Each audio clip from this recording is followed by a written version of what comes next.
We've been trying to get this guy on this show to sit down and do an interview with us for close to over a year now.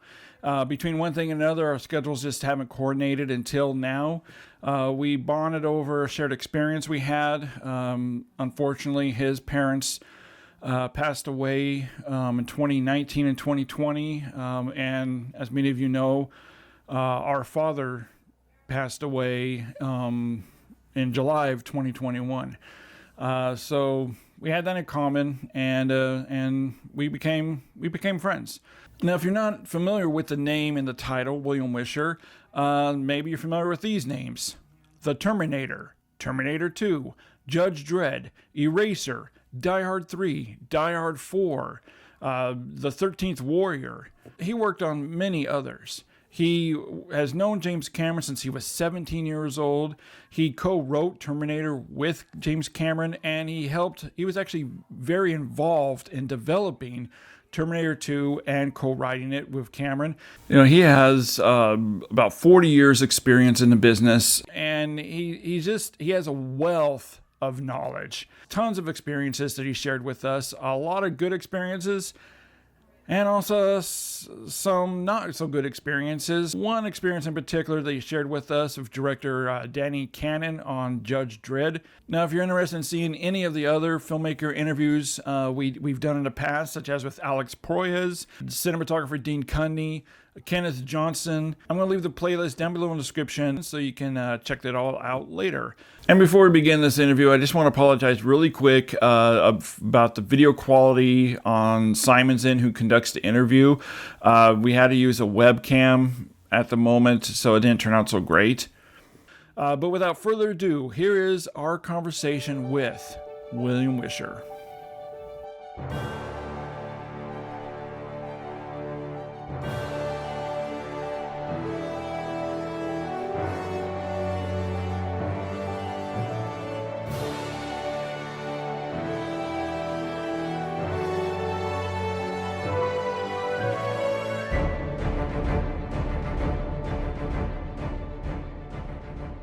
How you doing? Doing all right. Sorry, I'm a couple minutes late. Oh, that's no problem. How's your wife doing with broken arm? It's healing. Thank you. Yeah, soon she'll be able to help do the dishes and cook again. So been about 3 months. Oh, wow. First of all, thank you for joining us, and I wanted to apologize for the couple times I had to reschedule. Oh, no. Stop. Your father passed away. Yeah. I was a wreck for mine died in 2019 in January. I was a wreck for 4 to 6 months. So you have nothing to apologize for. So Well, I appreciate that. And my heart goes out to you and your brother, and if you have sisters and a mom and all of that, it's a devastating thing. It is. It's just something you never think will happen. And then it happens and it just hits you so hard. My dad was 92. I thought he'd live forever. Yeah. Yeah. Our dad was 74. He turned 74 in January. That's a little on the young side. Sorry. Yeah. I know. So he died of lung cancer? Is that what it was? Not cancer. They really don't know what caused it. It's idiopathic, meaning they don't know what caused it. Yeah. Anyways, we just wanted to get you on here and talk a little bit about your career and where you started from, and we'll take it from there. All right. So the first thing we'd like to know is what were you? Did you have a lot of movie or TV shows that you liked while growing up that inspired you to want to work in the movies? I watched all the same shows all the kids did. Everything from Combat to F Troop to Man from Uncle, all that stuff. It was films, I think, that really hooked me.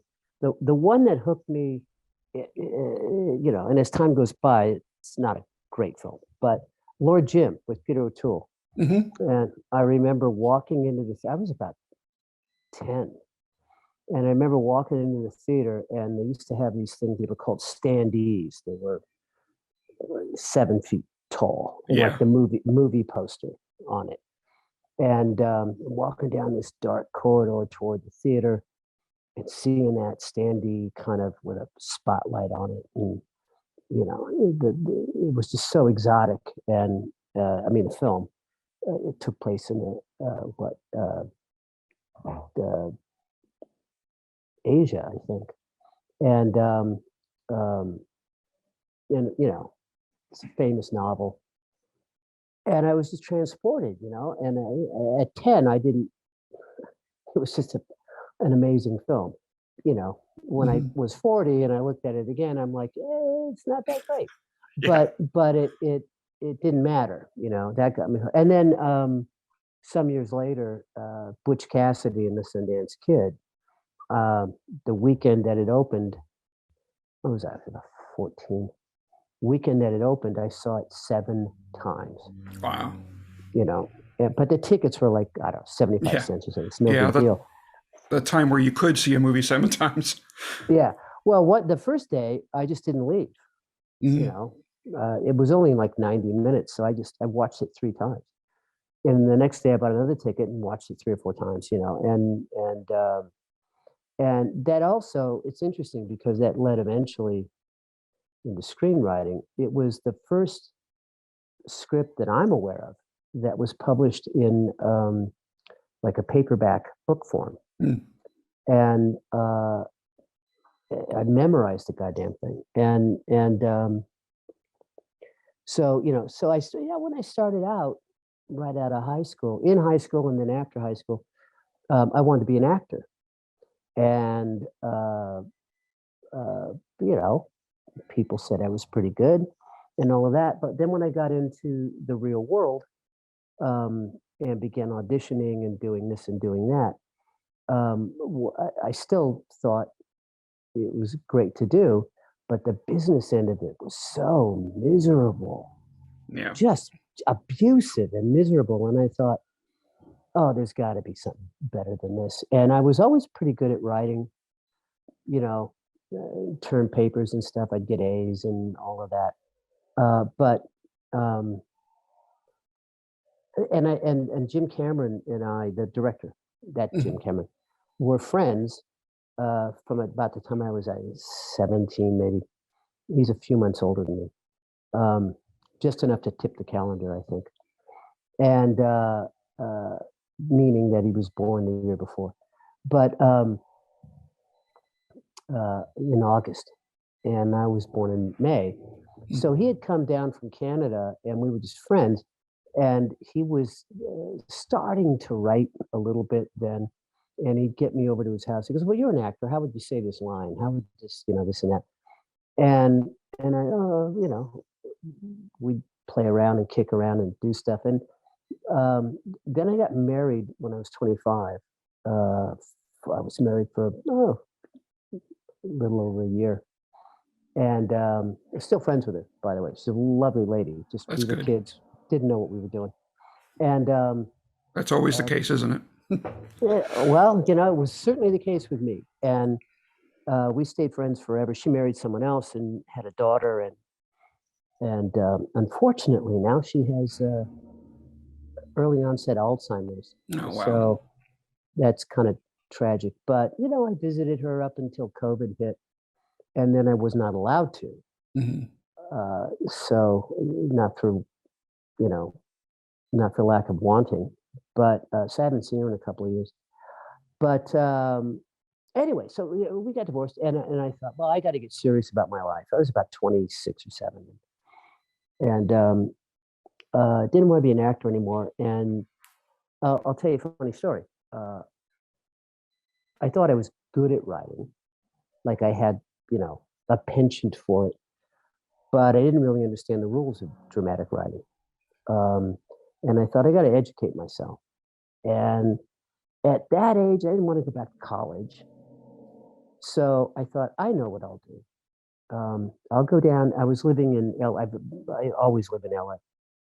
And unless I had to spend months and months on a film someplace else, which has happened. But I was near UCLA, and so I said, I know. I was dating a girl who was going there too at the time, and I said, I know what I'll do. I'll head over to the creative. Excuse me. Bless you. No, that's fine. I'll head over to the creative writing department and take all the syllabuses off of the doors of the professors that were teaching what I was interested in. And I went down to the UCLA bookstore and dropped about $500 on a stack of books. And I said, I'm going to go home. I'm going to do the coursework. I can't go into the classrooms because I'm not a student, but I can go to all the lectures. Anybody can go to those. Yeah. Pay attention. And I did that. And I said, by the end of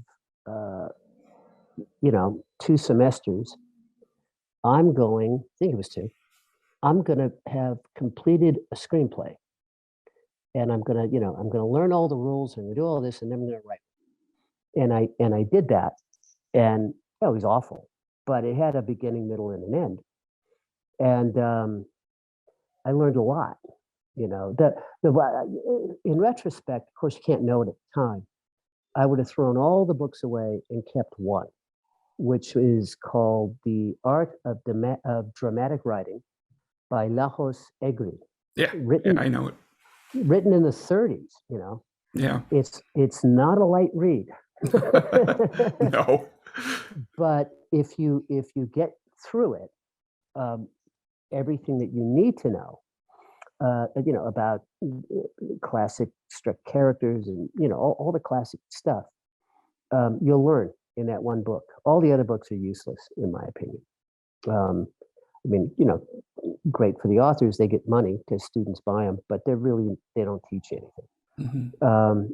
And in fact, a lot of the ones that have been written in the last decade are worse than that. They actually teach you how to write badly, and which is evidenced by a lot of the films that have come out in the last decade or so. So anyway, so I did that, and then early on, I had a friend, a guy named Randy Frakes, who's a little older than me, and he was kind of a teacher as well.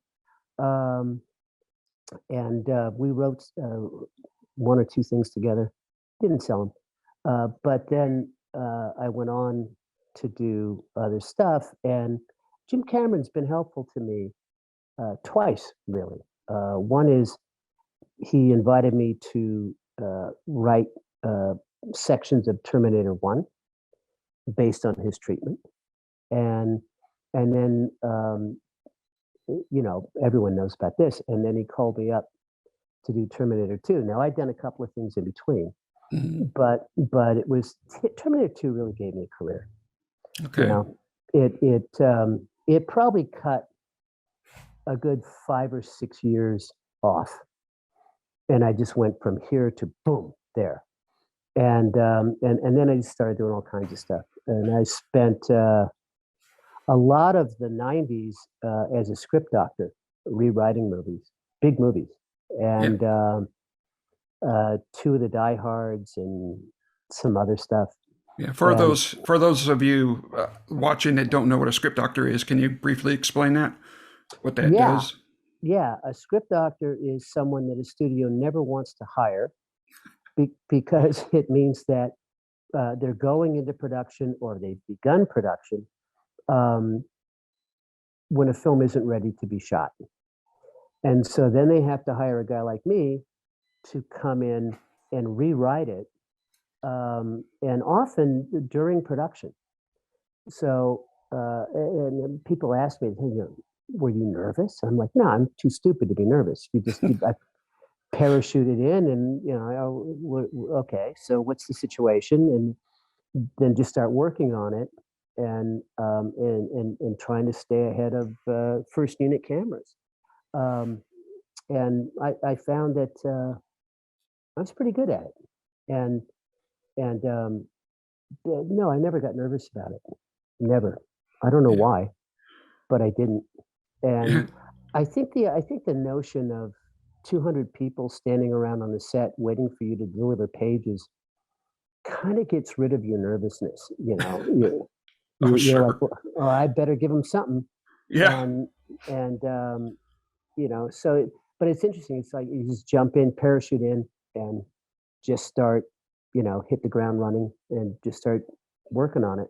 And that was with And Die Hard 3 and 4. Is that yeah, and those Broken two, Arrow? and Broken Arrow, and another Bruce movie. Trying to remember the name of it now, and I can't. But that Arnold U.S. Marshals movie. What was that called? I did that one. Eraser. Eraser. I did Eraser, and Mercury Rising with Bruce, Okay. and I did 3 or 4 or 5 other ones. That they weren't all completely. Let's start at page 1 and go through. Certainly, both the Die Hards were, and Eraser was to an extent. I reworked a lot of that, and then some of Mercury Rising and some of the other ones as well. And you don't really get screen credit for those. They deliver big bags of cash to your house, which is nice. But you check IMDb and it's like, what doesn't say that? It's like, no, it doesn't, because the guild has rules, about doing it. Which is why on Die Hard 4, I'd already realized, I'm not going to give you credit on this, and I'm rewriting the entire freaking movie. I said, so make me an executive producer. And they said, oh, okay. And then I did another film that I rewrote called IT with Pierce Brosnan and John Moore directing. Yeah. And I said, I'm a producer on that too. And they said, sure.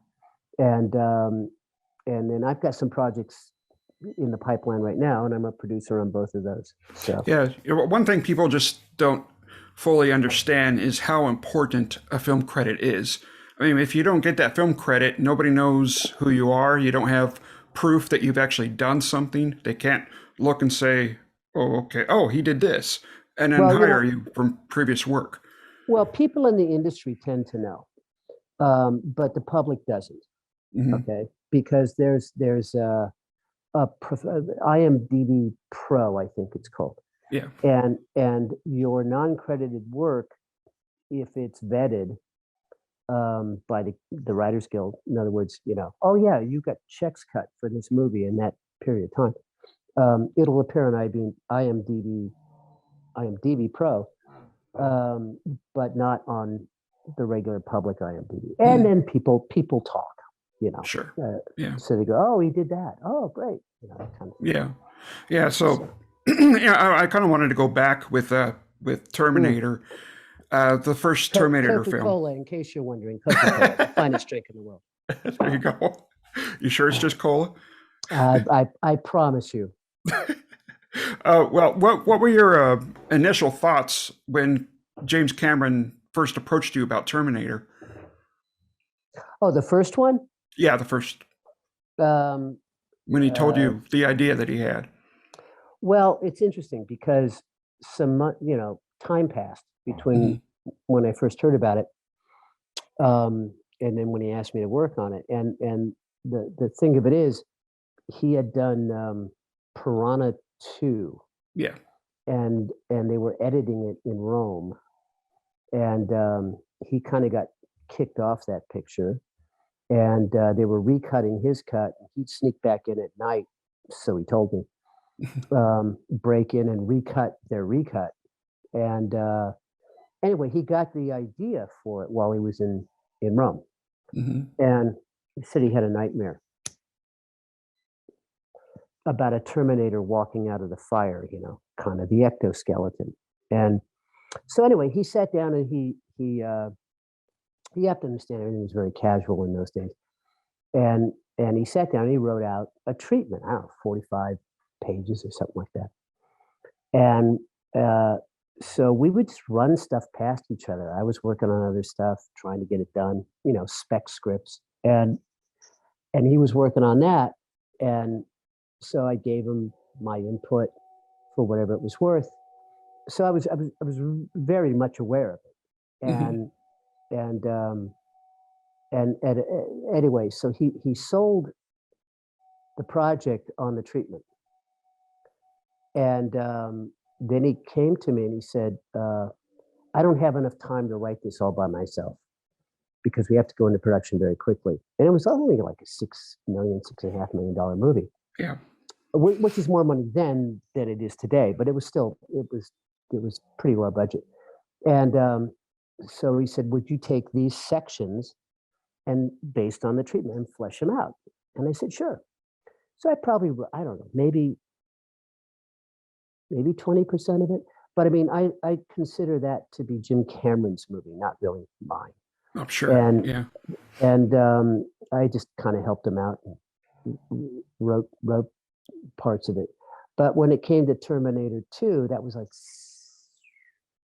7 years later, 7 years later. I got a phone call from him, and we had been talking about doing something else, one or two things. He had done Aliens in the meantime, and a couple of things and a few things in the 80s, and he was becoming pretty popular. And he said, so call me up. He goes, I got some good news and some bad news. I go, okay. And it was some bad news and some good news and some bad news. And I said, all right, well, tell me the bad news first. He goes, okay, that stuff that we were going to be working on? I don't even remember what it was now. I go, yeah. He goes, yeah, we can't do that. I said, okay. He goes, the reason is, here's the good news.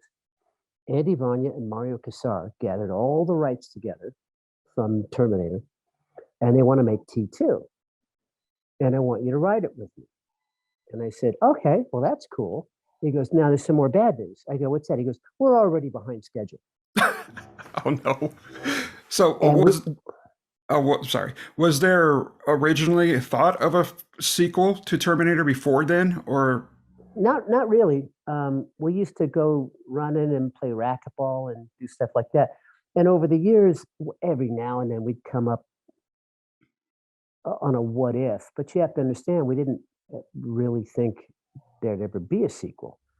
And but in case there was, well, what about that idea? Nah, it's a stupid idea. Yeah, you're right. Well, what about this? Oh, that could be cool. This and that and so forth. It's fun. But when it came down to doing it, there wasn't anything. And I remember sitting and talking to Jim, and I think it was him that said, there's got to be a reason to make a sequel, and it can't be just to make money. He said, because, we could make anything and it would make money. Sure. So why this? And so then we just started, brainstorming, and the big change was really making the Terminator go from a bad guy to a good guy. And now you have to understand, at that time, Arnold had already made several lists of all-time best screen villains. Okay, and we were going to turn him into a good guy. And we were thinking like, well, it seems like a really good idea, but is this the stupidest thing we've ever thought of? Like, will people hate it? And, I've always relied on, I think Jim too, that if he thinks it's a good idea or I think it's a good idea, it's probably a good idea. And because I think I'm blessed with, pretty well read, and I'm not trying to be arrogant, but I'm pretty well read and I'm pretty smart, but I'm blessed with blue collar kind of tastes and values. Yeah. So if I go, well, that seems like a good idea, then I just bet that most people will too. And so we decided, okay, let's make him a good guy. And we called him up. And I mean, he knew what we were doing, but he didn't know what it was, and because we were still trying to figure it out. And he was on a speakerphone with me and Jim, and I can't tell you what he really said. I can't, but you'll get the idea. And Jim was, yeah, we're going to make you the good guy. And there was a long pause. How are you going to do that? We're going to change your chip from read to write, and you're going to be sent back in time by John Connor, and he's already reprogrammed you. And he goes, just don't make me the word I won't say. And He said, no, no, no, you're going to be so cool. This is so cool. It's way better. And so he said, well, I trust you guys, you know. So we had him on board, and that had to happen really early. Mhm. Otherwise, we'd have been wasting our time. And then Jim and I sat down. I don't know how many people work this way anymore, but we sat down in the same room, yeah, with one keyboard and one computer, and we would take turns typing. And we just were spitballing in real time, you know, and we ended up writing this scriptment. Now, it's a phrase I think Jim coined. It's like a treatment that just continues to expand into a screenplay. Mhm. It's not a separate document. And we wrote, you know, we just brainstorm. Oh, what about that? Oh, we could do this, we could do that, we could do this, we could do that. And then what you do is, you know, if you're still working on Act 1, but you got to brainstorm for Act 3, you just take that idea and you put it further back, you know, and then you get to it eventually. And so we ended up, I'm not sure how long it was now, but 50 plus pages. And so then for time's sake, because we had two deadlines we had to hit. One was Cannes, we showed the script to Arnold. And the second one was July 4th, 1991, which is when the film had to be released.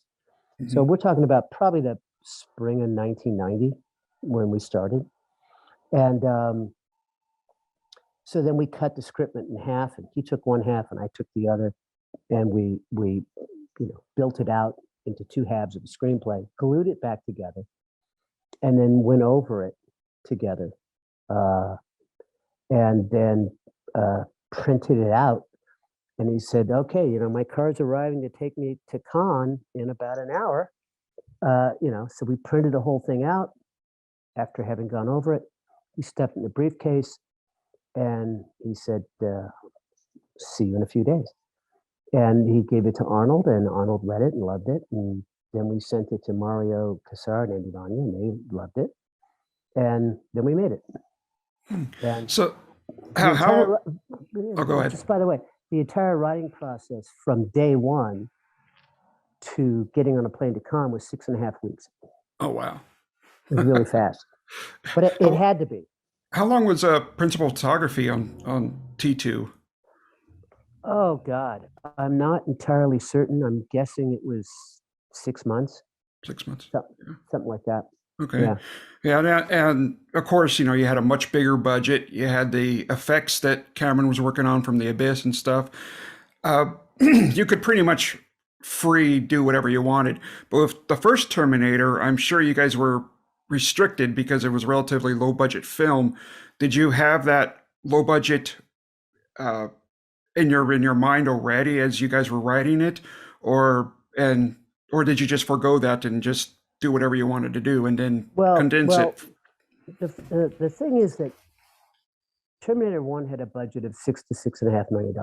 Mm-hmm. T2 had a budget of $100 million. So we weren't. Well, you're always worried about money, and there are tricks you can use. But we had a ton of money. I mean, the opening, the pre-credit sequence cost as much as the whole first movie. Okay, but what we had to do, it wasn't money so much. I mean, try and save money. I'll tell you a couple of tricks we used, but the main thing was this was really early days of CGI. Yeah. Now, Stan Winston had built the Terminator in T1, and Stan came back for T2. So Stan does practical stuff. It's all practical, puppets and stuff like that. And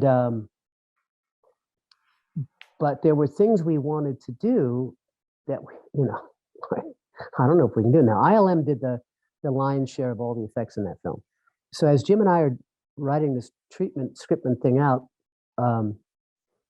he'd say, and we'd have an idea. I'll give you an example. There's one where there's a black and white tiled or linoleum floor, black and white squares, and it morphs up into the T1000, right? And because he spreads out on the floor. and then it changes into a double of the security guard. Yeah. Right. So we call. He goes, we better call up. This is gonna be beautiful. Got to call ILM and see if they can do it. So we get on the phone and we talk to them. They go, this is what we want to do. Can you guys do it? And they always said, well, yeah, sure. And I got the impression, I was joking with Jim. I said, we hang the phone up. We made it 4 or 5 calls like that. And they hang the phone up and I'll bet they're going, oh my God, what did we just agree to do? Hang up before they change their mind. Yeah, because no one had done that before. But on the other hand, in that same scene, with the 2 twin security guards, they were twins. Mm-hmm. It wasn't CG. The CG was the floor. And then we just hired 2 guys that were identical twins.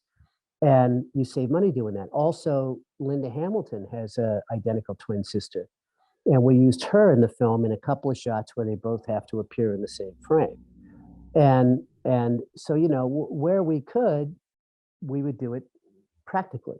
Mm-hmm. And where that was not possible, like, I don't know, T-1000 pouring itself into a helicopter, well, that's got to be CG. There's no way around that. And so those were the phone calls we would make to ILM. Here's what we want to do. Can you do it? And they never said no. And they always delivered, but they were inventing a lot of it at our behest. So, and, those effects, they're so good. They were, like you said, it was brand new. And when audiences saw that, they were just mind gasped over it. And it still holds up today. We were watching it the other day and it still holds up very well today. Yeah, And I've seen it sort of recently, and I was surprised at how well. I mean, it doesn't look stupid. Yeah. It still looks good, But we tried to keep a lot of that to a minimum, just to serve the story in the film, but not just to go like, oh, we could have this, like some of the gunfights with the T-1000 and Arnold, and you see these silver blossoms open up on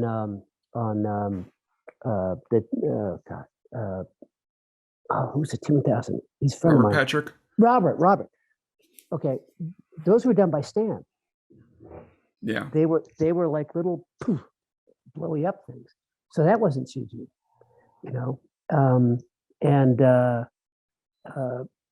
So where possible, we would avoid CG and try and do it practically, and it would also save money. But where it just wasn't possible, we'd go to ILM and they'd come up with that. So it's a mix of all that stuff. Yeah, and I've always thought that that's the way to go, is to mix practical with CG. A marriage between those two. If you could do it seamlessly, it works fantastic. Well, in these days, you can still do that, and sometimes use a little CG to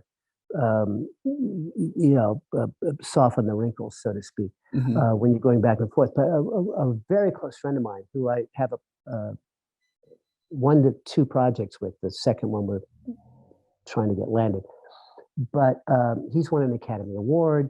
He's like the Obi-Wan Kenobi of special effects, from the simplest rotoscope stuff decades ago, to the most cutting edge, computer technology today. He knows all of that. He's forgotten more about it than I'll ever know. But his formula was always use 3 things, use third scale models if needed, and then all this kind of practical sets, and then CG. And if you intercut all of that, the human brain can't follow what they're seeing, and so it all looks real. Yeah. But if everything's only CG, you begin to spot it. Your brain goes like, oh, okay, that's just a computer. Okay, that's it. And so you try and mix everything up.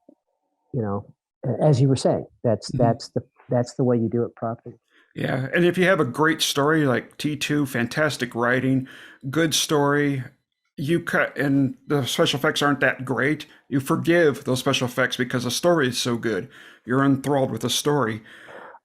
Oh, I'd much rather see a movie that had a great story and shitty effects Yeah. than a movie that has fantastic effects and a kind of a mediocre story. Sure. Yeah. 'Cause, Absolutely. like who cares? You know, Yeah.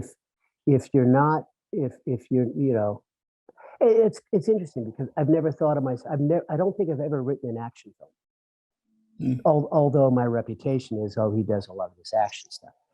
I don't think of it that way because if you're writing an action film, then it's just one stunt after another stunt after another stunt. So what you want to write are dramatic films that have action in them. Yeah.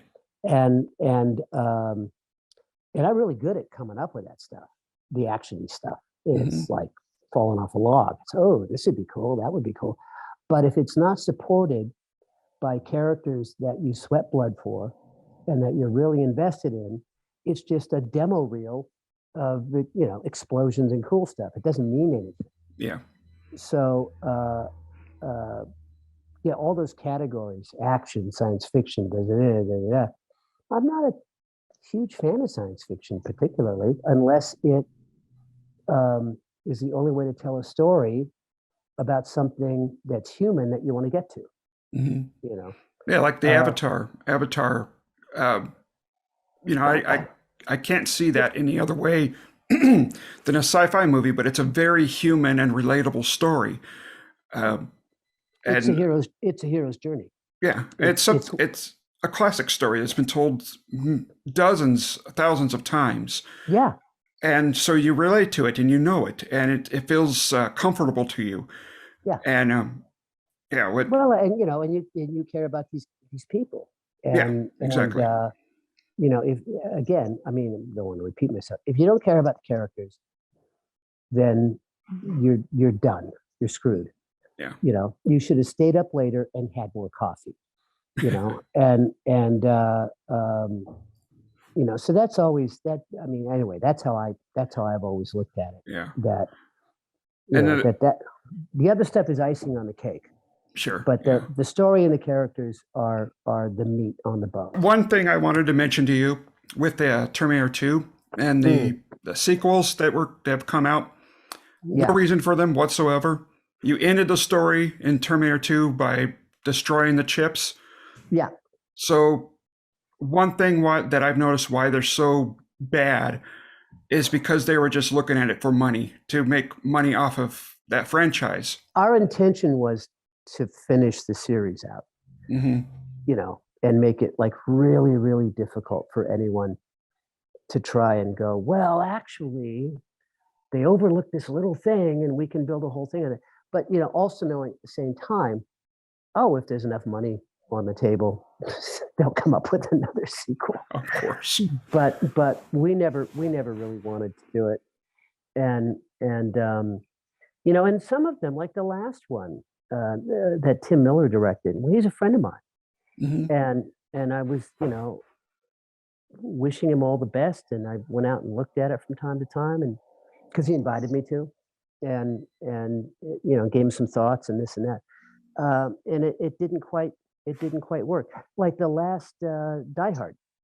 Yeah. A really good friend of mine directed that, John Moore. And I think it was Die Hard 5. And he wanted to get me on it. There was a lot of politics involved in my not joining that production. You know, like studio politics. And I ended up not doing it, but I was talking to him throughout it and trying to see, you know, help where I could. And I love John Moore. And we did IT together, and we were developing other things together. And I hope that we'll get to do another film at some point. But he was not supported well by the studio. Oh, wow. And it you know, it kind of broke my heart. Now, it's not a terrible film by any stretch of the imagination. And it made $300 million, and it cost like 75 or 80 to make. So it made money. Yeah.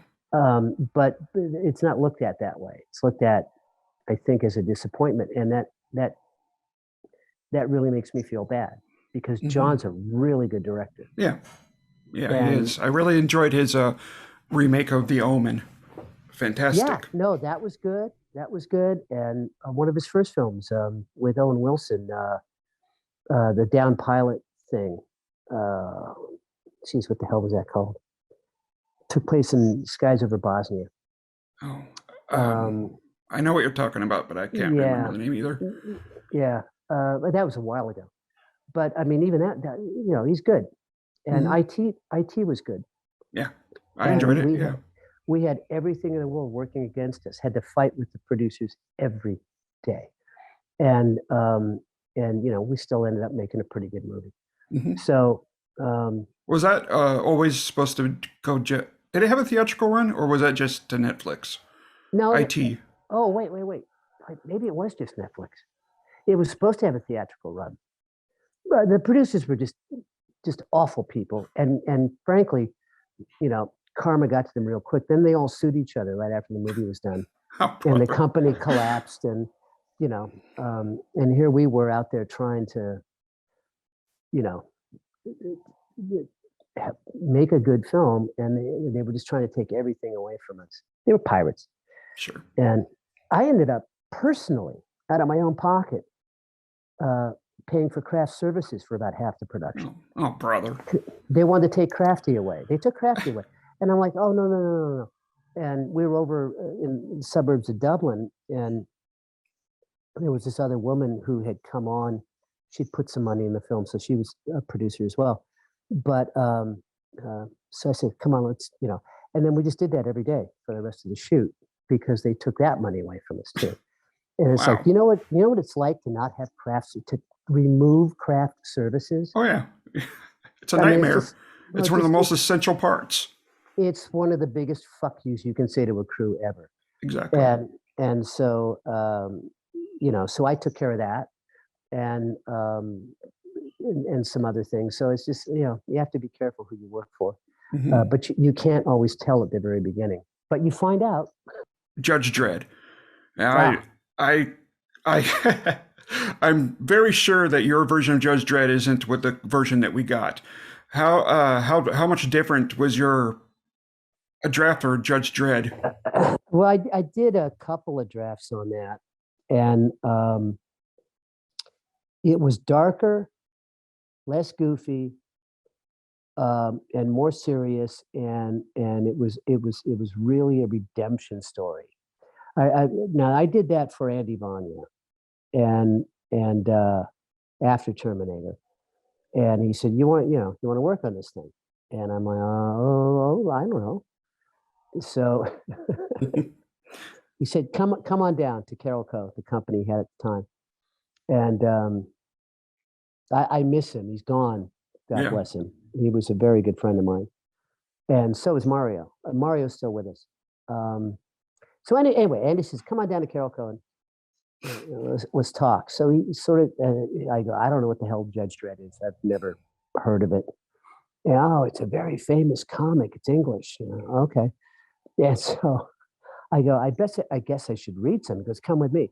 And he gave me a big cardboard box full of, I don't know, 100 comic books or something. And so I took them home and I read them. And so I kind of got what it was. It's a very dark, especially in the comics, very dark, nihilistic, very adult, kind of thing. And I thought, well, okay, main character is a humorless fascist.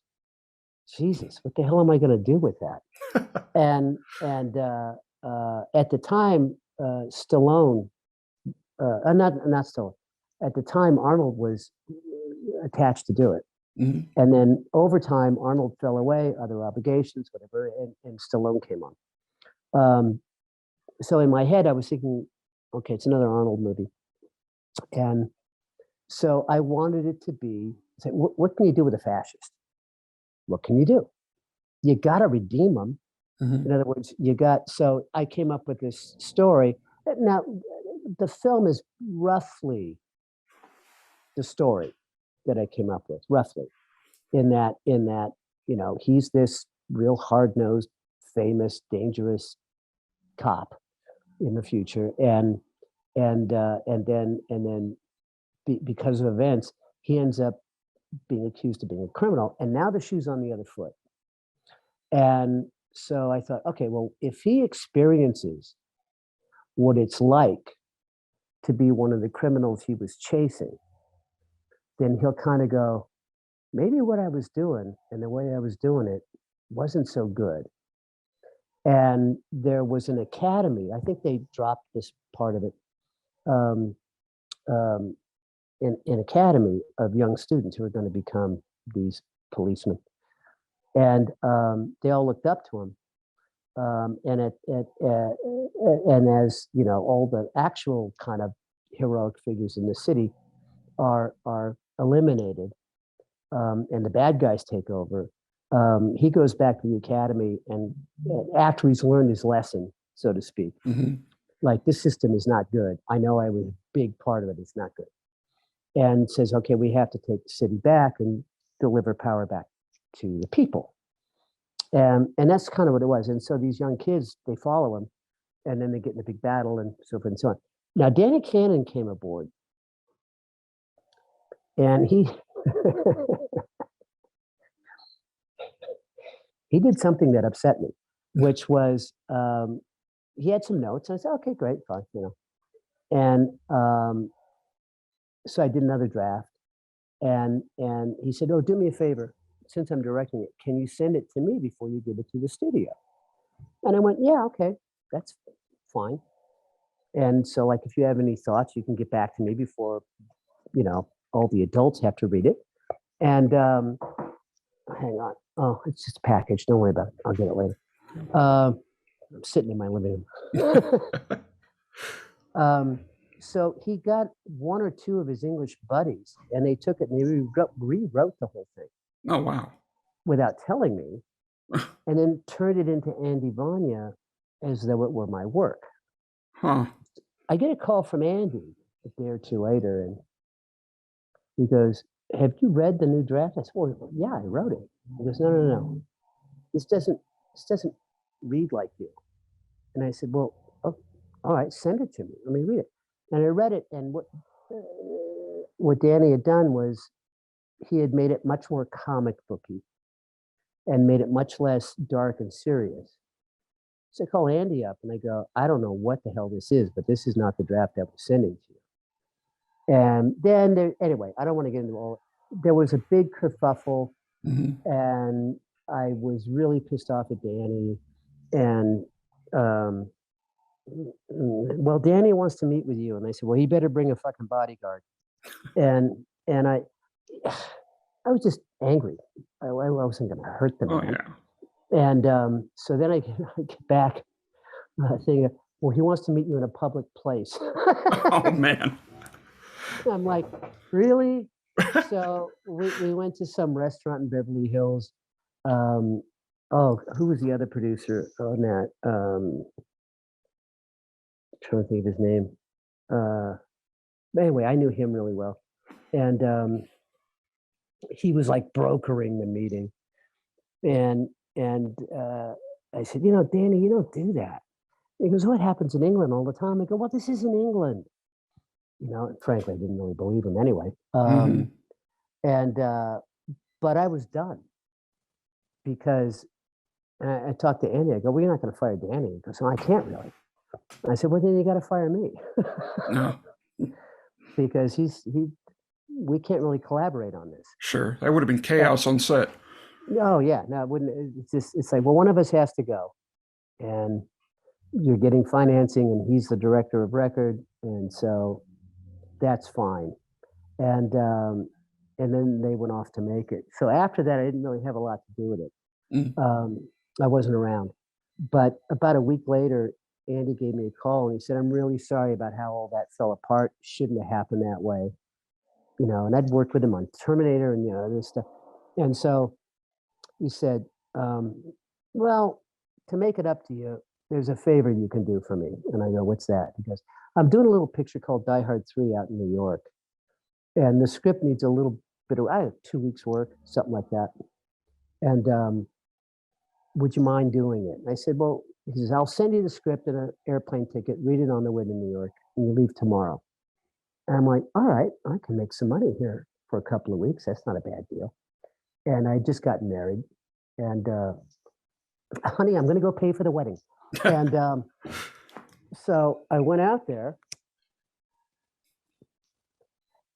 and met Bruce Willis and John McTiernan, and well, there's stories I can tell if you want to hear them, but we could go on forever. Anyway, the point is, I left 7.5 months later. Wow.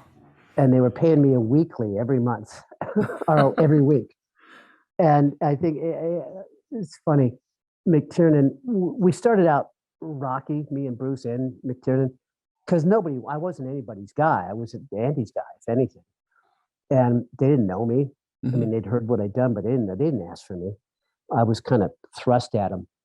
And so it took me, I don't know, a few days before I kind of got them to, be more friendly with me. And then we all became real good friends. But towards the end of production, oh, the 90s were great. Towards the end of production, McTiernan comes to me and he goes, we need to chat for a minute. I go, okay, what's that? Well, one of the things was, let me back up. I was pretty much done. I was rewriting and changing things and doing some more. This went on for months and months and months.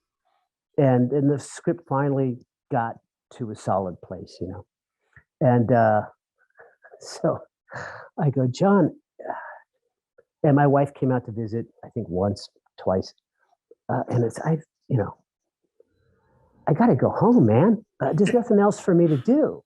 And he pulls me very quietly, says, you and I, at this point, sort of spoke like that, are the only two people who understand what this fucking thing is. He goes, and I'm more tired than you. So do me a favor, just hang around, stay near my side. If you see me forgetting something or making a mistake, just whisper in my ear. And I said, okay, John, I'll do that for you. And so shortly after that, he was trying to keep me on a weekly. And then Vanya came to him and apparently said, I can't afford this anymore. This is just way too much money. And so McTiernan said, why don't you buy him a car? and instead of paying him, and Andy said, oh, yeah, okay. So then John comes to me and he goes, so Andy wants to buy you a car because he can't afford to pay your weekly anymore. And you got to be here for like another month or something. Oh, okay. And he goes, buy a really expensive car. What would you like that you would not spend the money on? And we landed on a Range Rover. And he goes, get the long wheelbase. And I said, okay. And so we worked out a deal, and I went to pick it up a month later or something when I came back to LA. And McTiernan and Andy Vanya, they paid for the whole thing, of course. But in the back, I opened it up, and there was a case, not a box, a case of Cuban cigars, and a case of single malt scotch, and a case of very expensive French wine. Wow. And I'm like, yeah, this was a good deal. yeah, definitely. Made up for the fiasco with Judge Dredd. Yeah, more than enough. Yeah. But the 90s were like that. It's not like today. It's all very corporate today, pretty much. And it's also very, very woke. And it was like the Wild West back then. Yeah. And I had a lot of fun, man. Sounds like it. Yeah. And made some good movies. So. Yeah. Die Hard 3 was, that was probably one of the funnest experiences I've had in the theater. Oh, when we good. saw that. Yeah. It was, I always loved that movie. Now it turned out way better than it had any right to, considering how it was made. Oh, wow. We're just making it up as we went along. Oh, wow. Well, you got a good director working on that film who knew what he was doing. Oh, he's a genius. John McTiernan. He's great. I know he got in trouble and his career is kind of not what it was, but I learned so much from John. I just really did. And he would test you. He wasn't always the most fun guy to be around. Kind of a dark personality, but if you could get him to smile, that was like an enormous victory, you know. And I'm to this day, I'm enormously fond and very grateful. And you know, we did 2 movies together, and then after that, we did um, uh, the Antonio Banderas movie, the Viking thing. Oh, okay. What the hell was that called? 13th Warrior. Yeah. I keep thinking, I keep wanting to call it the name of the novel. Eaters of the Dead. Eaters of the Dead, but Yeah. we changed that because it's a Yeah, I was terrible going to title for ask a you. movie. I was going to ask you about that. With did you have the same experience from Judge Dredd while writing it as with 13th Warrior? Was it not what you expected when the film came out? Or how much of you? No. Okay. I like that movie. Mm-hmm. It has because I should say there's another guy who's credited on that, a guy named Warren Lewis, who's a good friend of mine. He did the very first pass on that, and then McTiernan told Warren, because he'd worked with Warren for years in different capacities, I'm going to bring in Bill Wisher. And Warren's like, that's great, because there's another thing I want to do. And so he flew us out on his plane. He has a twin-engine turboprop to Wyoming, where he had a ranch, and then we had dinner. And Warren's like, and I said, man, this is really awkward.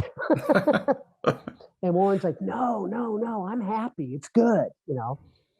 So the movie was, I was the last guy on it, and we changed, you know, quite a few things. Again, it was based on a novel, no, it turned out really well. Now, there was a director's cut that I liked better than the theatrical release. But even the theatrical release is pretty good. And it's interesting because it's a little bit of a cult movie, kind of, sort of. But it's, and I've been told by many, many people over the years, it's a huge hit among military people. Oh, wow. They love that movie. And I guess it's because of the warrior ethic in it and all of that. But yeah, I've been told by a lot of people. I know a lot of people who and worked with the military over the years in various capacities, so I know a lot of those people, and many of them come to me and say, "Oh, it's my favorite movie ever." And I'm like, "Why?" And they go, "Because it's about warriors, man. You know, it's this and that." And oh, okay, good. So it's a big hit in that community for sure. Were you familiar with the book before taking it on? Never heard of it. No, I had to read it. Not sure I read Warren's draft. Warren, forgive me, but I know I read the book. And then John and I, you know, so a lot of the stuff he did and a lot of stuff I did just comes out of the book because you're, you know, interpreting a novel. Sure. Yeah. I like that film. Yeah. I like that film. I wish they had done McTiernan's director's cut, but you can't always get what you want. You know? But it's still good. It's still really good. Yeah. And I heard there was a lot of problems with that film. It might be just hearsay, probably not true. What kind of problems? Well, I heard that McTiernan wasn't able to get his vision the way he wanted it. I heard that there was casting problems and just a troubled set production. A lot of movies are troubled. You know, my only comment on it, because I love Antonio Banderas. I don't really know him well, but he's Spanish, and I think there was a certain. I mean, it's in a way it's half a comedy. Yeah. You know, and here's this fish out of water and doesn't know what the hell he's doing, but eventually grows into it's like a coming of age story. He starts out as like a boy man and becomes a man. Yeah, I always got that. Yeah. And but there's a lot of comedy in it, And I don't think Antonio wanted to play the comedy as much as I'd hoped he would have. Mm. He was playing it a little more machismo. And, Yeah. you know, not that his performance is bad in any way. No. He's wonderful. He's really fun to watch. But it was, he played it a little straighter than I kept, you know, trying to say. It's a comedy, man. And he's like, no. Yeah. And he's been banished from his country, and he's this and he's that. All right. So it's taken a little more seriously than it was supposed to be. Then ideally, I would have wanted him to. Obviously, there are sequences where it has to be very straight Mm-hmm. and very dramatic and very intense. But there were places, you know, where there, you know, I don't want to start criticizing. Yeah, sure. Again, but he was wonderful in it. But he didn't want to play the comedy as much as I had hoped he would have. Yeah. So I don't know. Maybe he made the right decision. Who the hell knows? One thing that I really like about that movie is when he starts understanding the language. You know, yeah. Camera slowly zooms in and out, and McTiernan used that same camera movement in Hunt for Red October when it switched from Russian to English, where it zoomed in and came back out, and you hear it. Yeah, I mean, he was doing a slightly different thing. The technique is very similar. I agree. But he told me, he says, yeah, I kind of want to do this thing to show how Antonio Ibn, the character's name, is learning this, you know, Northman's language. And so, yeah, we're going to subtly switch and mix it up. There'll be a few English words. And so I had to think of all that. I wrote it all down. He's that's good. I like that. Let's do that. But there's a scene that comes at the end of kind of that sequence where he's talking to the character's Bolvi. He's really Beowulf, you know. Yeah. And he's, you know, Beowulf saying, "Tell me about the place where you come from." And he says, "Oh, you know, there's floating gardens, and there's this, and there's perfume in the streets. Beautiful. It's wonderful. Very sophisticated, very advanced." And it was at the time compared to all the Vikings and the Northmen. And Beowulf says to him, he says, well, he effectively says, "I'm trying to build that here." And he said, the first step to a civilization, trying to remember, I'm paraphrasing, is that there'll be a man who says, "I will not be moved," and talking about himself. Yeah. And he says, you want to build a civilization? And he's got his big Viking sword, and he goes wham, puts it in the ground, and goes, "That's the first tool." And I've always liked that scene. Yeah. I think it's the heart of the film. In a way. It is. Yeah. Yeah. You One know? of the greatest, best scenes in that movie, definitely. When you were writing that scene, did you try to, how did you try to figure out of him learning language? Was it? Well, like, as I said, McTiernan came to me and he said, "Look, go look at Red October. I did something similar." In that, he was just telling the audience, "Okay, we're all speaking Russian now, even though it's English." In this, it's like, no, I want to do something slightly different, which is to show Antonio learning their language. And I said, "Okay." And he goes, "You know, just we'll do it as a sequence, and then we'll mix up some of the Northman's language with some English, adding more and more English, cutting to Antonio and realizing he's getting it. And then there's more and more English and more English, and then it's all English." Yeah. And I said, "Oh, that's a really cool idea." So I wrote it all down. Okay. You know, but I collaborated with him on that. You have to, you know. So, Yeah. but I'll freely admit, it was John's idea. And, and I just wrapped my arms and my legs around it and ran with it, you know, and like, this is really cool. Yeah, it was. It was. Now, how did you get involved with writing the Exorcist prequels?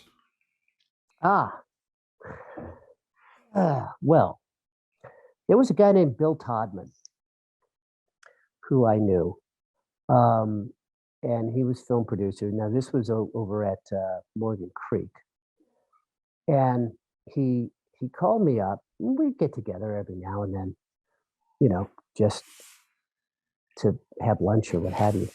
And he said we were going to have dinner. He had arranged for a dinner. He goes, he calls me up and he goes, by the way, and this was in the morning of the night of our dinner.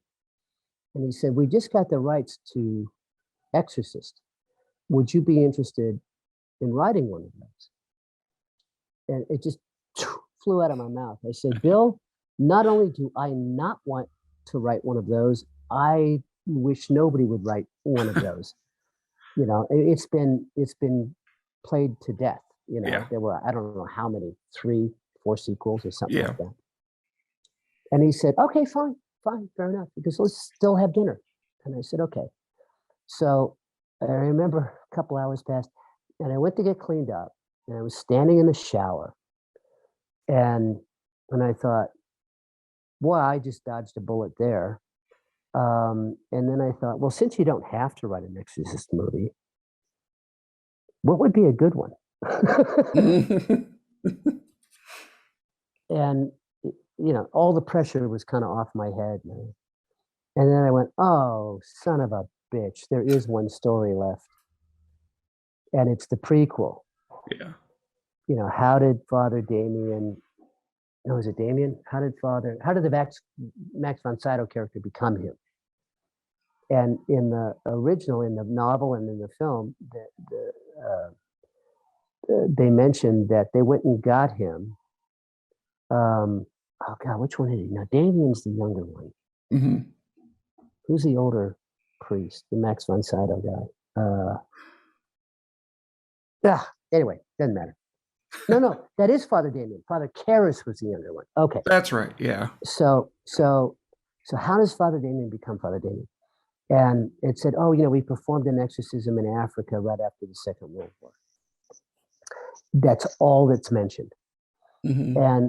And so then I thought, oh, wait, that could be interesting. And so we get to dinner and sit down and I said, Bill, before you say anything, I took a shower and I think I thought of something. And I kind of pitched it, that Damien is a small village priest in Holland, I think it was. And he is forced to become part of a Nazi atrocity Well, what's that? Oh, I'm going to hit decline. There we go. Someone's trying to ring through. And I pitched it to him. And I said, this is a film about guilt. There's only one story in the Exorcist movies. I don't care what kind of movie you want to make. I don't know how many sequels you want to make. One story, which is, how does someone who loses their faith in God get it back by the reverse proof of the devil's existence? So if the devil exists, then there must be a God, right? Sure. So I said, and so it's always about people who doubt their faith, who regain it by having to confront the devil. And I said, that's basically the story. And then I had this female doctor, this Jewish doctor that was in it, and these British troops in East Africa, and all of that stuff. And it all kind of fell together in my head pretty quickly. And so I sort of gave him a pitch, and he was like, I like that. And I believe that was the first actual, these things are, you hear about them. I don't think they've happened in forever. Deal memo on a cocktail napkin. Oh, wow. He got a pen from the waiter and said, write this down. Bill Wishart, Exorcist. And I said, and it should be called Exorcist: the beginning. And he's right. He wrote very simple 3-4 thing. And then he signed it. And then I signed it. And he says, okay, I'll take this to business affairs. And we put a deal together rather quickly. Now, what ended up happening was that I had trouble over at, and Bill Todman left, departed within a month or two. So I didn't have an ally there anymore. And Jim Robinson, who owned all the pencils and all the drawers, he kept saying, I want a horror film. And I kept trying to explain to him, look, The Exorcist, it's never been a horror film. It's a very disturbing film. Yeah. But it's ultimately about regaining your faith in God. And things don't jump out of the cupboard. There's a ton of disturbing imagery, and it should rattle you and shake you. And is it scary? Yeah. Is it a horror film? No. And not like a classic horror film. Those are usually pretty cheap, and I mean cheap in every way. And so I wrote a draft, and he goes, it's not a horror film. I said, I told you, Jim, it's not going to be. Well, can you make it scarier? Okay. And then I went home and tried to think up some really horrible things, like the crucifixion of the 2 British soldiers and all of that. Yeah. And as much disturbing stuff as I could come up with. And I turned that draft in,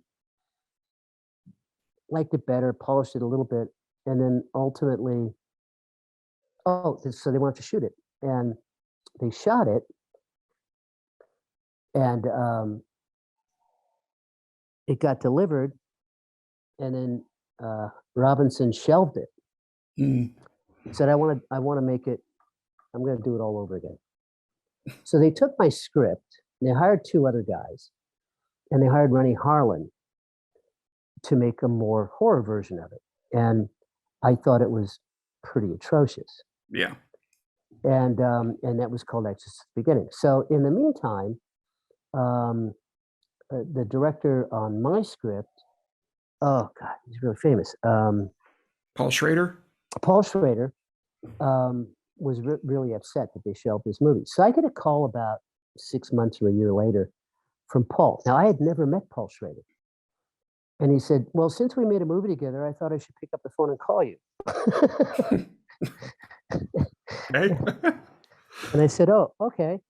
And he said, look, I've been battling with, the various guilds and with Morgan Creek, and best I can do, because the other one had already come out and gone. He says, is to get it out on DVD. I said, oh, cool. So at least people can see it. And then they retitled the first one that I'd written as Exorcist Dominion, whatever. Yeah. And it came out on DVD. And it's actually much better. Yeah. But I will never do another film like that again. I mean, to have to go and spend months inhabiting, what would the devil do? It's a very dark place to have to be. It's a very disturbing place to have to be. Yeah. And I remember when I finished it and turned it in, my wife was not happy about any of it. And when I turned it in, she actually went and bought a big bundle of sage and saged the whole house, So you never know. You never know. But at any rate, yeah, that was not a happy experience for me. But at least the Schrader version got out. If anyone cares to look at it. Oh, I've seen it. Yeah, we've seen both of them, and like you said, the Paul Schrader version is much better. The effects aren't that great.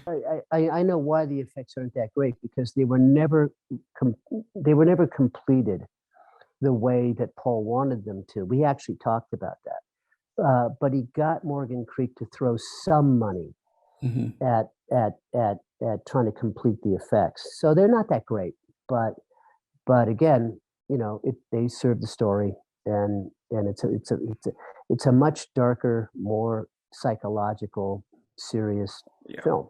Yeah. Yeah, it's more towards Exorcist 3, where it was more of a psychological thriller than it was a horror movie. Which so the first one was too. But at least your versions did get released on home video. Yeah. So instead of never seeing a day of light, which happens so often. Yeah. No, sometimes it does. I wrote a whole movie for Jim Cameron that he'll never make now, Mm. and about World War II aviation, B-24 Liberator bombers, and he really, really liked it, but decided, no, I don't want to do that. I'm going to do an Avatar thing instead. Yeah. Have you And shopped it around to others? I can't. I don't Oh. own it. Oh, okay. Fox owns it, and Fox doesn't want to. Oh, and now Disney. Yeah. They don't want to upset Mr. Cameron. Sure. Yeah. You know, Yeah. so no, it's but I had a lot of fun working on it. Mhm. Doing research. I got to fly in a B-24 for a week. Oh, wow. Wow. Yeah. Mm-hmm. That must have been cool. So, It was incredibly cool. so what do you have coming up now? Any new projects that you can? Yeah, I got a couple. I can't talk too much about them, but I can tell you what they are. There's a project I have at Dark Horse Comics called The Navigator, and I wrote that with a friend of mine, John Bruno. And so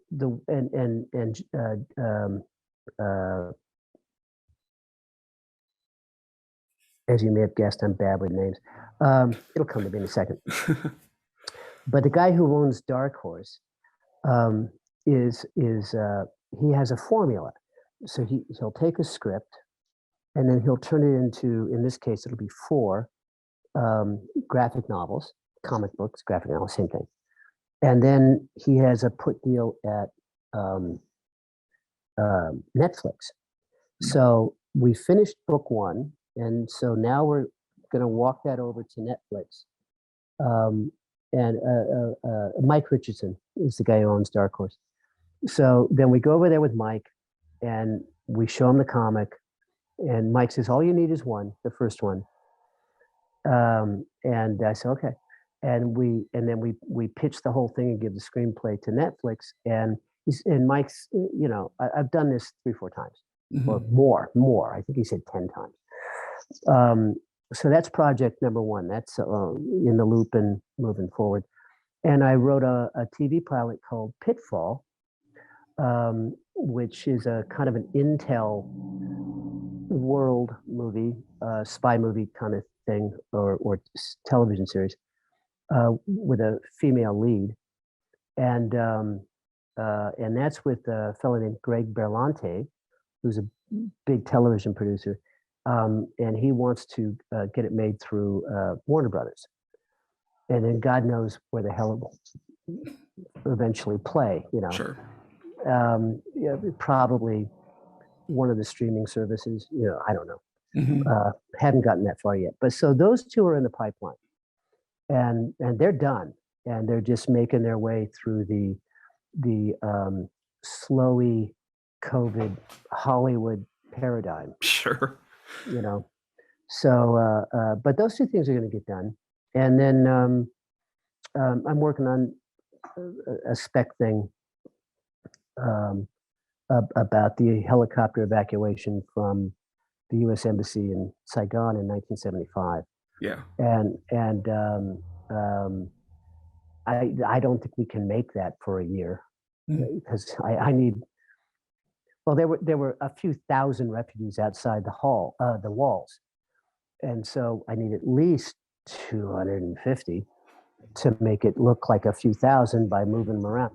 And there's no way I can get that many Vietnamese people, or anybody really, to be all crowded and packed together, against an embassy wall. You can't film that right now. No, because they can't wear masks. So I'm writing that, and I'm gonna wait for Omicron, which is the very mild strain that's replacing all the other variants, to burn itself out. And my guess is, and believe me, I spent a lot of time looking into this because it's near and dear to my heart.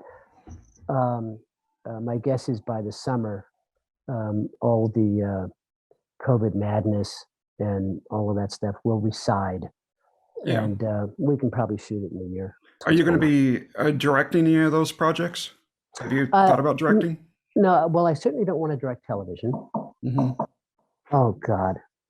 Hit your pause button. That's the door. Let me just That's see what okay. So, will I be directing it? Might want to direct the Vietnam piece. I have to tell you though, I've produced 2 films so far, Hmm. and I really like that job. And directors always look like they're asleep on their feet. So I They're have the to hardest weigh. working member on the set. They are. I mean, I am too when I'm there, Hmm. because the thing about executive produce. Thank you, honey.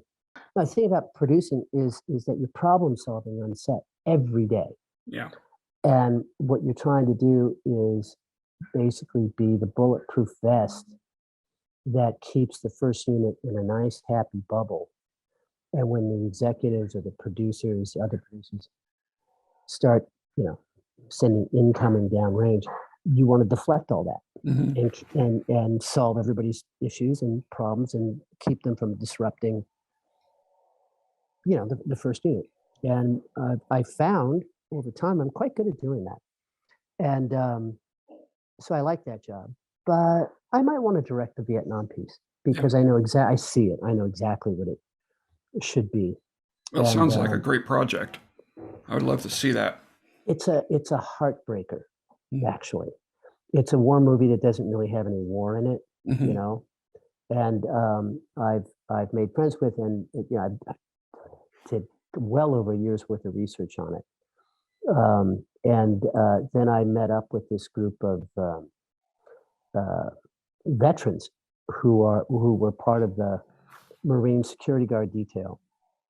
Okay, and so I contacted one of them, and I finally got a hold of 6 of them, and we just had interviewed them a few times, and they've just given me wonderful little details and things. But it's the kind of thing where it's not a documentary, although it will be very, very accurate.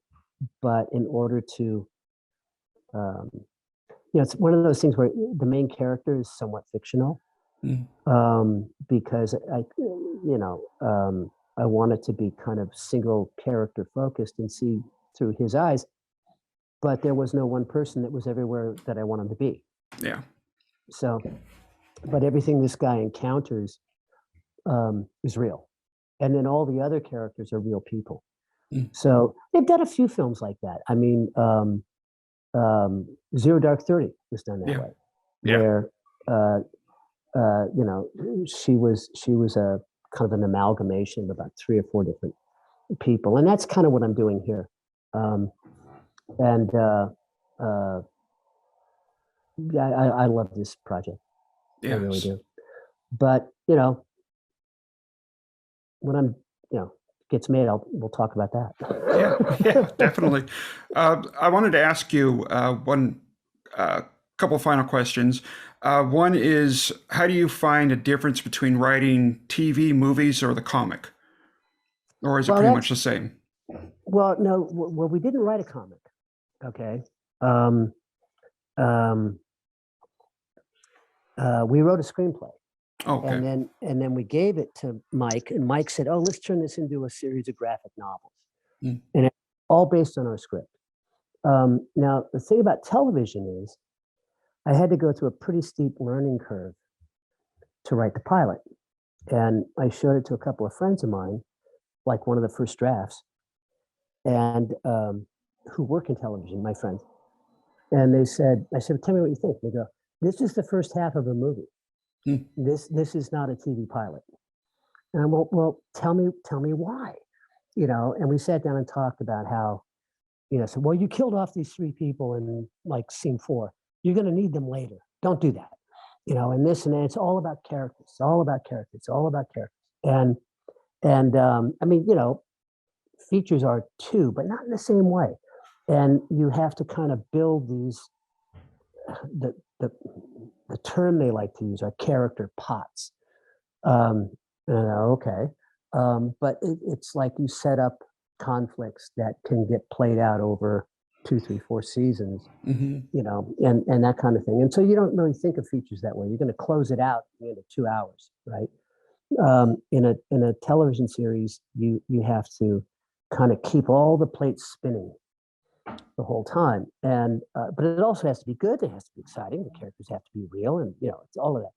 But I would say that television, and I don't mean this in a way to diminish it, but all television is essentially soap opera. Yeah. And which is not to say it's shitty. It just means that it's a different way of viewing stories. Mhm. And it all becomes about characters and all their arcs and how they have to keep, that all has to keep going. And so, I learned quite a bit. I probably like features better because I like to tell stories, and stories usually have an ending. And television ideally doesn't. I mean, Yeah. if it's popular and successful, and you say like, I see this as a 3-season show, they're like, not if it makes money. Yeah. It's a 6-season show. It's a 7 or an 8-season show, and that's kind of never having done it all the way through. I think that's like the British have a different way of doing it. They'll do limited series. Mhm. And there's a few more of them happening over here now, but it all kind of started on a British paradigm. And I like that a lot better. Television, I think that a lot of shows stay on the air too long, Yeah. and you just run out of ideas, And the perfect TV series for me would be about 3 seasons. Mhm. It's really hard to find anybody who wants to do that, Yeah. Yeah. Yeah. But if it makes money, that's great. Yeah. Yeah. All right. One final question we have that we ask all of our interviewees is, do you have any advice or any thoughts for those who are trying to break into the business? God. Anything that was told to you that helped you on along the way, or? Well, first of all, don't quit, because then you can't play anymore. Um, and I would say, look, everybody has their own voice, and no two people have the same voice. So when you want to jump into this business, your advantage will be, if you're any good at all, is that you'll bring to the table a voice that no one's heard before, and that's a good thing. So that's an advantage to young people trying to get in. But the other thing I would say is, a lot of people, I think, writers, actors, directors, producers, they kind of think, well, I'm going to do this because I want to be rich and famous, and that is absolutely the wrong reason to Yeah. want to do this, because you probably won't be, Mhm. and the odds are going to be a little bit against you, but you persevere. And the thing is that you should get into this business because you have to, That's a not good because point. you want to. Mhm. You have to feel compelled to do this for a living, because while and my career's not anything like over, but while I've had a good one, had a lot of fun, I've done a lot of things, I would not say this is the easiest way in the world to make a living. Yeah. For a variety of reasons. And so you do it because you're driven to do it, more than even wanting to. You're driven to do it. Like, you can't imagine not doing it. Mhm. Yeah. And I mean, that's my basic advice. The reason I'm not being like more specific is because we are going through a huge series of consecutive paradigm shifts right now. Yeah. And I'm not a new guy, so I have the advantage of having had a career and made people money and all that kind of Mhm. thing. But if I had to start right now, and I'm 22 and I just got out of film school or what the hell ever, um, I would say, like, probably try and write something and direct it, even if if it's $10,000 on your Visa card, do what Quentin Tarantino did. Yeah. And then just and don't give up, and stay up later than everyone else, and drink more coffee than everyone else, and decide that you'd rather, make your way in this business than take a really pretty woman out for drinks. Yeah. And if you do well, that'll come. Sure. Yeah. But yeah, I would say the main thing is just like ask yourself, look in the mirror and say, if there's anything else I think I'd be happy doing, go do that. Mm-hmm. And Yeah. if you say there's nothing else I even want to consider doing, then that's step number one. Yeah. And then just work and work and work. Yeah, you really have to love this business. You really have to love what you're doing. If you don't, there's no reason for you to stick around. No, there really isn't. There really isn't. And but if you do love it, and and you do decide to stay in there and just keep punching and keep trying to get there, you'll get a break at a certain point if you're any good at all. Mm-hmm. And if you're not any good at all, you're going to find out fairly quickly. So but take everyone's advice with a grain of salt. Don't read critics. Horrible thing to do. Yeah, it's just don't. Yeah. Well, I want to thank you for joining us this evening. It's been a real pleasure chatting with you. Yeah, I enjoyed it. I hope you can edit this into something that makes sense. So sorry about all the interruptions. That's okay. That's okay. Yeah. The magic of editing. Yeah, there you go. Make it all go away. Yeah. So anyway, it's been a pleasure chatting with you, and I hope you got some material that your listeners or your viewers are going to want to see. Yeah, So we got more than enough. next time something is in production, I'll let you know, and Great. we'll talk about that. Sounds Okay? good. Okay. All right. You have a Take great care. night. Thank you. You too. Bye-bye.